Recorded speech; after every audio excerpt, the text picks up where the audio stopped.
Good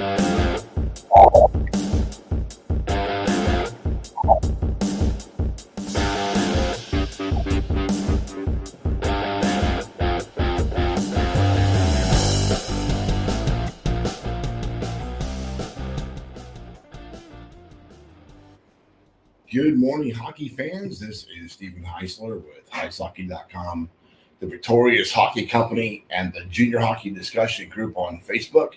You are watching the Junior Hockey Morning Show. We are on the World Sports Broadcasting Network, WSBN.TV, Facebook, Twitter, YouTube. Today is Friday, August 11th, 2023. Today's topic, the five. For us, this will be fun. Kind of copies our show or the Heis Hockey article from this morning. A lot to say. Got to jump right into it. No hanky-panky this morning. First of all, nobody is perfect. As players start to make the transition from youth to junior levels of play to college hockey, it's very important to avoid mistakes that could easily cost any prospective student-athlete an opportunity. How do you avoid making mistakes? How do you make sure you navigate through the recruiting process smoothly? A good start point is informing yourself extensively. Goodness gracious, I need coffee. We are off to a slow start this morning. Too much to say in 15 minutes. Having a good understanding of the system and the way it works, be a big help. 5 mistakes. Are you ready? 1, running late. Across the board, most hockey players start way too late with the whole recruiting process. Your junior year of high school, that's when the process should begin.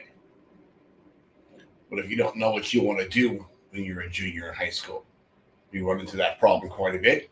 Kids get taken back a bit when I say, hey, what do you want to do when you grow up? Look at me like I'm stupid. All right, maybe I am. But if they don't know what they want to do, they got to really start thinking about it.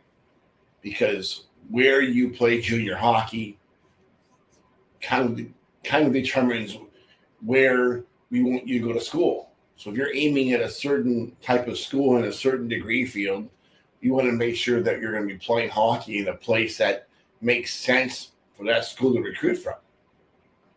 Just the way it works.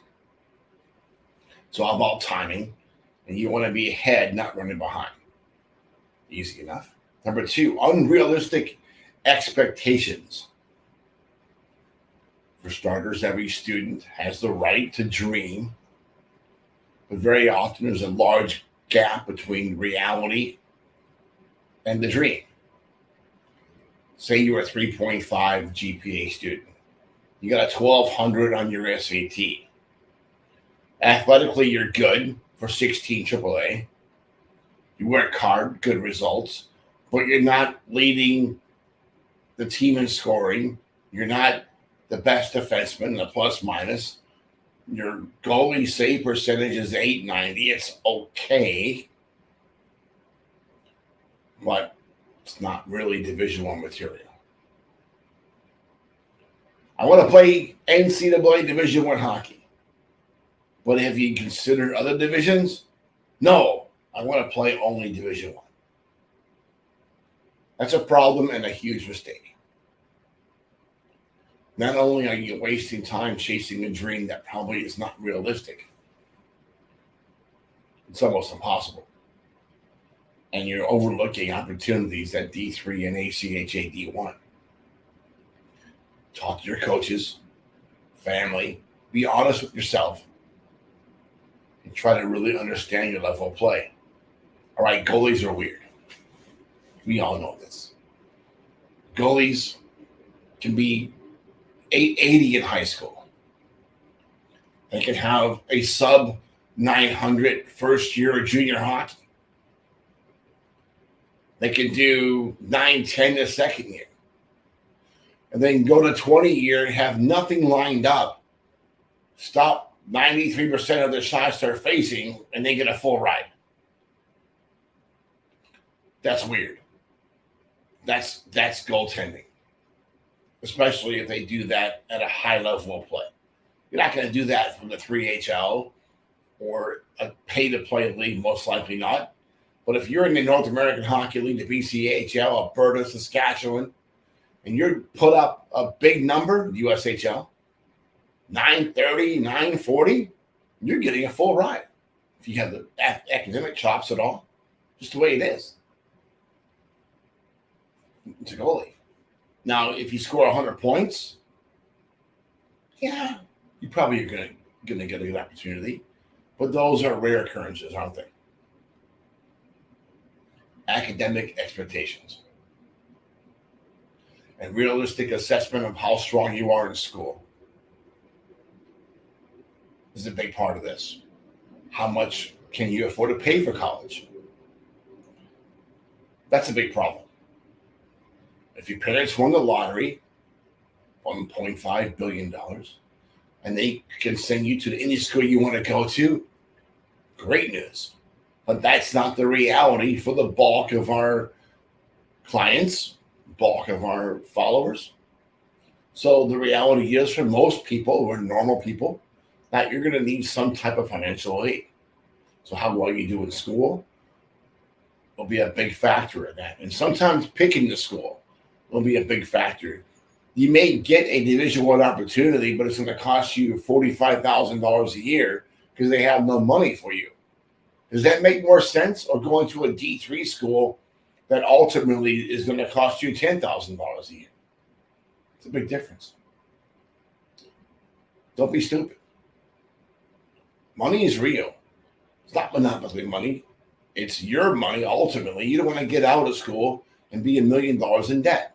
That doesn't do anybody any good. $500,000, $250,000. You know, when you're dealing with six figures, it's all going to hurt. Don't get yourself into that trap. You want to spend all your money on academics. There are opportunities to go to a 2-year school for a fraction of the cost. Get all your prerequisite classes taken out. Now you still have 3 years of NCAA eligibility at D3 afterwards. Not a bad route to take. Next is a lack of attitude and dedication. Third most common mistake.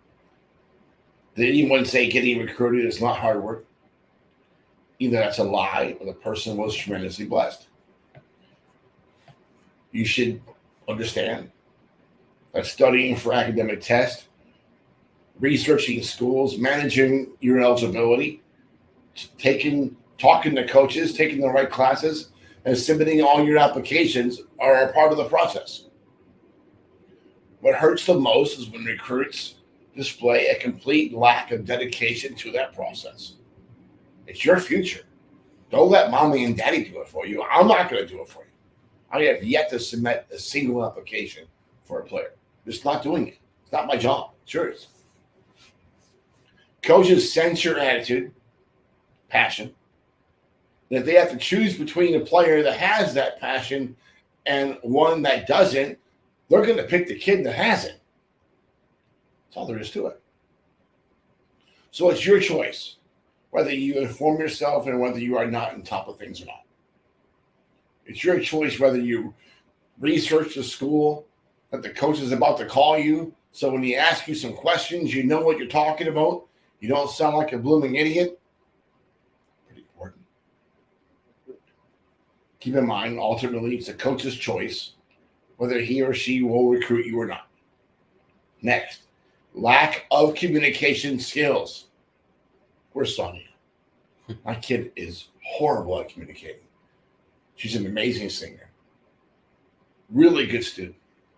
Cannot communicate. Doesn't like it. Thinks we can text all the time. Hard to get a good conversation out of her when she's not hacking like a crow. Just crazy, wide open mouth laugh that drives me nuts. That's her. With her friends, she's great. With us, she's okay. With the general public, she's horrendous.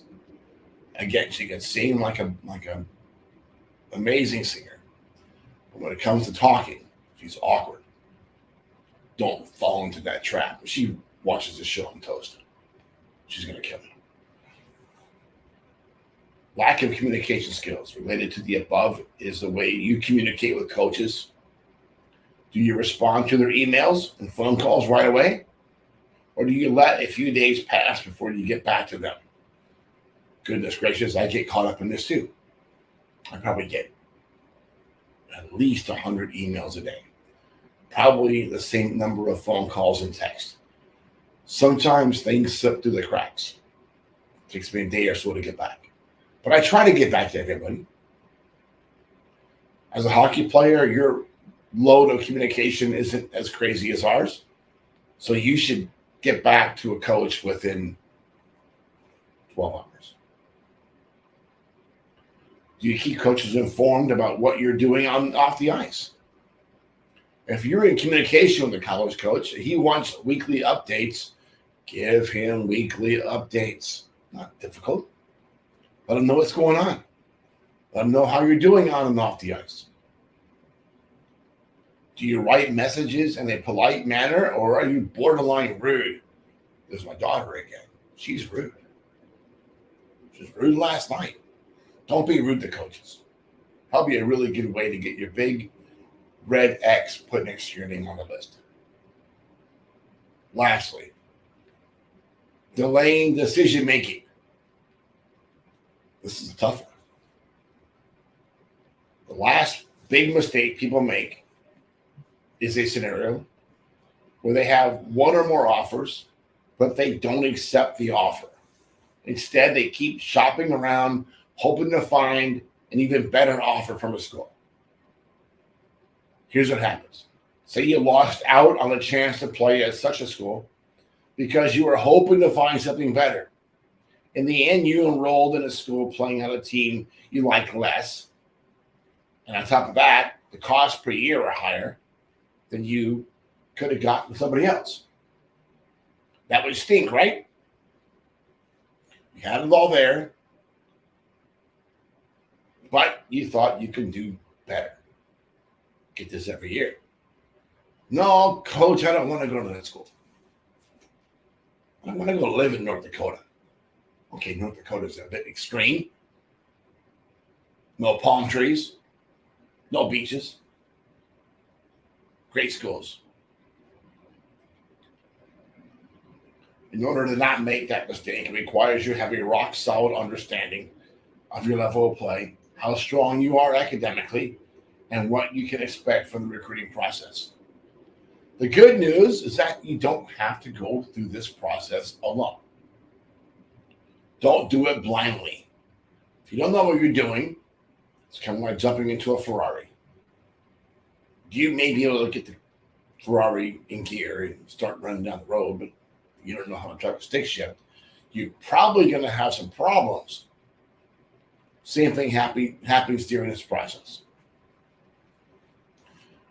We are able to help our clients navigate their way from high school and youth hockey to college and pro hockey with a high level of success. If you'd like to know more about what we do, give me a call. Tommy, I pulled it off. That's it for today, folks. It's Friday. Enjoy your weekend. Enjoy your morning coffee. Have a great weekend.